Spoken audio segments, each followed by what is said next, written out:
हा बघा, जबरदस्त कलर आणि मोर तरी बघा कसले भारी मोर दिलेत बघा सखेनं. पैठणी बघा कसली भारी पैठणी आहे, जबरदस्त पैठणी.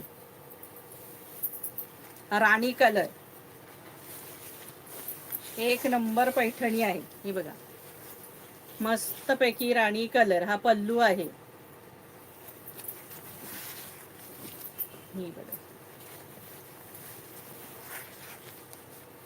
छानशी पैठणी, मस्त पैकी कमळं आहेत, मोर आहेत, सुंदर कॉपरचे छान मोर आहेत. पूर्ण साडीवर ऑल ओव्हर मोर आहे, सॉफ्ट आहे. हे बघा मागचं फिनिशिंग जरीचं, मस्त साडी. हे बघा एक नंबर साडी आहे आणि साडीची प्राइस असणार आहे 1500 रुपये फ्री शिपिंग. 1500 साडीची प्राइस असणार आहे 1500. जबरदस्त साडी आहे बघा सखींनो, एकच नंबर. हे बघा हा नेसता भाग आहे आणि हा याला कॉन्ट्रास्ट ब्लाऊज आहे. हा बघा ही बॉर्डर असणार आहे आणि हा ब्लाऊज असणार आहे छान. प्राइस असणार आहे 1500 रुपये फ्री शिपिंग. आज ऑल इंडिया शिपिंग फ्री असणार आहे.